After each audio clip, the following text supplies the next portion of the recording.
بسم اللہ الرحمن الرحیم صلی اللہ علیہ حبیبی محمد وآلہ وسلم اللہم نحمدک کما ترضی ونصلی علی حبیبک وآلہ کما یرضی ونحب محبوبک کما ارتضی اما بعد اعوذ باللہ من الشیطان الرجیم بسم اللہ الرحمن الرحیم ووصینا الانسان بوالدیہ احسانا صدق اللہ العظیم۔ ناظرین محترم، اس آیت مبارک و ترجمہ و تفسیر سورۃ الاحقاف کی چل رہی تھی، تو فرمایا کہ حمل و فصال ثلاثون شہرا، کہ عورت کا حمل اور اس کا دودھ چرانا بچے کا یہ 30 مہینے، اور دوسری آیت مبارک میں جو ہے دودھ پلانے کی مدت 2 سال ہے، تو باقی 6 مہینے رہتے ہیں۔ 30 مہینوں میں سے 12 دونے 24، باقی 6 مہینے بچے کی کم از کم مدت ہو سکتی ہے، یعنی 6 مہینے بعد بچہ پیدا ہو سکتا ہے۔ جیسا کہ حضرت عثمان غنی رضی اللہ عنہ کے زمانہ مبارک میں ایک عورت کا بچہ 6 مہینے بعد پیدا ہوا، تو انہوں نے حد جاری کرنے کا ارادہ فرمایا، تو مولا کائنات مولا سیدنا علی بن ابی طالب علیہ السلام نے فرمایا کہ یہ دونوں آیت مبارک پڑھ کے بتلایا کہ نہیں، 6 مہینے بعد بچہ پیدا ہو سکتا ہے، تو جس سے وہ حد رک گئی اس کی۔ اور پھر فرمایا کہ حتی اذا بلغ اشدہ، یہاں تک کہ جب اپنے زور کو پہنچا، وبلغ 40 برس کا ہوا، سنتاً 40 برس کا۔ حدیث شریف کا مفہوم ہے، حضرت عثمان غنی رضی اللہ عنہ نقل فرماتے ہیں کہ جس وقت بندہ 40 سال کی عمر کو پہنچتا ہے تو اللہ تعالیٰ اس بندے کو جو ہے اس کا معاملہ، اس کا حساب آسان فرما دیتے ہیں۔ جس وقت وہ 60 سال کی عمر کو پہنچتا ہے تو اللہ تعالیٰ اس کو اپنی ذات کی طرف انابت اور رجوع عطا فرما دیتے ہیں۔ جب 70 سال کی عمر کو پہنچتا ہے تو آسمان والے اس سے محبت کرتے ہیں، حدیث شریف کا مفہوم ہے۔ اور جب 80 سال کی عمر کو پہنچتا ہے تو اللہ تعالیٰ اس کے سیئات جو ہیں وہ معاف فرما دیتے ہیں اور اس کے حسنات لکھے جاتے ہیں۔ جب 90 سال کی عمر کو پہنچتا ہے تو اللہ تعالیٰ اس کے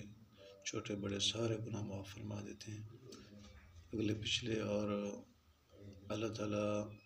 آسمانوں میں اس کا نام لکھوا دیتے ہیں۔ یہ اسیر اللہ فی الارض ہے کہ یہ اللہ تعالیٰ کا قیدی ہے زمین میں۔ پھر فرمایا قال ربی اوزعنی، عرض کی اے میرے رب میرے دل میں ڈال دے ان اشکر نعمتک التی، کہ میں تیری نعمت کا شکر کروں، التی انعمت علی، جو تو نے مجھ پر انعام فرمایا، وعلی والدی، اور میرے والدین پہ انعام کیا، وان اعمل صالحا ترضاه، اور میں وہ کام کروں جو تجھے پسند آئے، واصلح لی فی ذریتی، اور میرے لیے میری اولاد میں صلاح رکھ، انی تبت الیک، میں تیری طرف رجوع لایا ہوں، وانی من المسلمین، اور میں مسلمان ہوں، اولئک الذین نتقبل عنہم احسن ما عملوا، یہ ہیں وہ لوگ جن کی نیکی ہم قبول فرمائیں گے، ونتجاوز عن سیئاتہم، اور ان کی تقصیروں سے درگزر فرمائیں گے، فی اصحاب الجنہ، جنت والوں میں ہیں، وعد الصدق الذی، سچا وعدہ جو انہیں دیا جاتا تھا، کانوا یوعدون۔ تو یہ آیت مبارک جو ہے،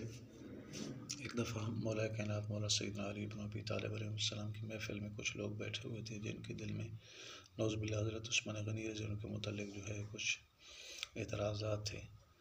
تو مولا کائنات مولا سیدنا علی بن ابی طالب علیہ السلام نے فرمایا کہ اللہ تعالیٰ نے یہ آیت مبارک اولئک الذین نتقبل عنہم احسن ما عملوا،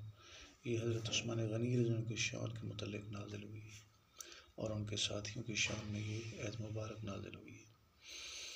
پھر اگلی آیت مبارک والذی قال لوالدیہ، اور وہ جس نے اپنے ماں باپ سے کہا اف لکما، اف تم سے دل اتعداننی، کیا تم نے ویسے دل پک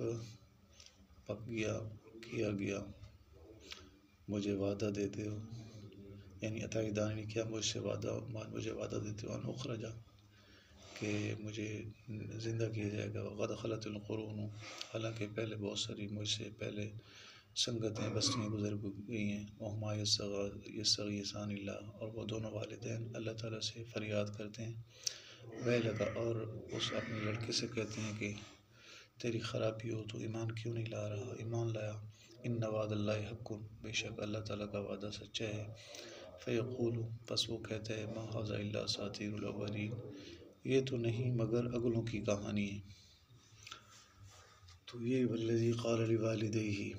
اس آیت مبارک کے متعلق مفسرین نے لکھا ہے کہ ایک دفعہ مروان ملعون جو تھا اس نے حضرت عبد الرحمن بن ابی بکر رضی اللہ عنہ سے کہا کہ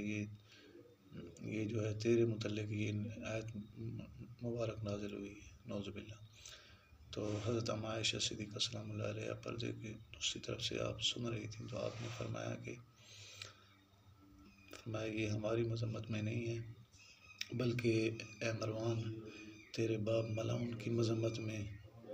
قرآن پاک اللہ تعالیٰ نے تیرے باپ ملعون کی مذمت کی ہے، اور جس کا آگے تو نسل ہے،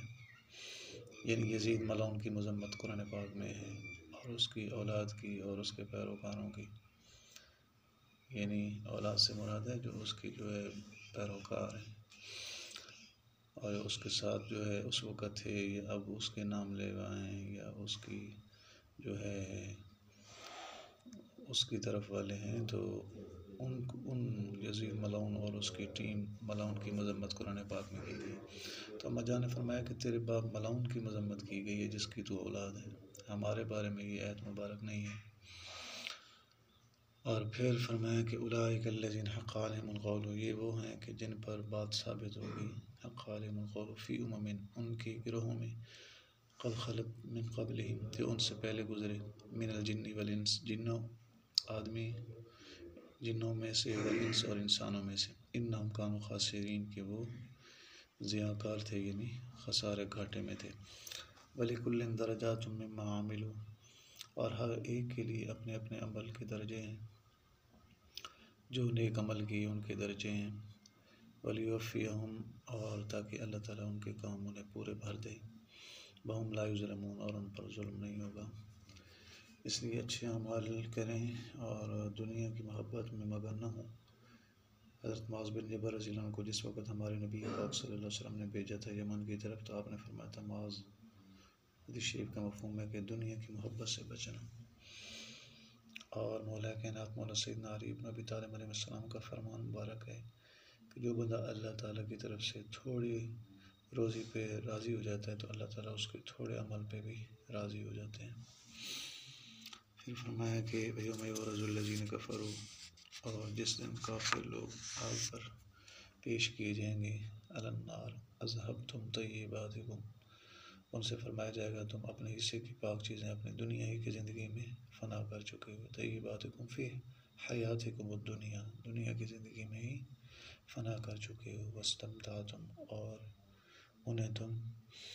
نفع حاصل کر چکے ہو ان کے ذریعے، فالیوم، تو آج تمہارے لیے، تجزون عذاب الہون،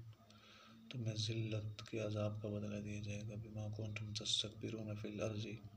یہ سزا اس کی ہے کہ تم زمین میں ناحق تکبر کرتے تھے، وبما کنتم تفسقون، اور سزا اس کی حکم عدولی کی یہ سزا ہے۔ تم تو کیونکہ کافروں کو دنیا میں ہی سب کچھ دے دیا جاتا ہے، ان کو جو نیک عمل کرتے ہیں ان کا بدلہ بھی دنیا میں ہی مل جاتا ہے، مال مل گیا، عزت مل گئی، شہرت مل گئی، لیکن قبر آخرت کے لیے ان کے لیے کچھ نہیں ہے۔ قبر آخرت میں وہ صرف ایمان والوں کے لیے، مسلمانوں کے لیے قبر آخرت میں اللہ تعالیٰ نے ساری نعمتیں رکھی ہیں۔ تو مزید انشاءاللہ اگلی آیت کا ترجمہ ہم اگلی نشست میں آپ کے سامنے پیش کریں گے۔ آخر دعوانا الحمدللہ رب العالمین۔ اس سے پہلے اگر آپ نے ہمارا چینل سبسکرائب نہیں کیا تو سبسکرائب کریں، گھنٹی کے بٹن کو دبائیں تاکہ آنے والی ویڈیوز کا نوٹیفیکیشن آپ کو وقت پر پہنچ سکے۔ السلام علیکم ورحمۃ اللہ وبرکاتہ۔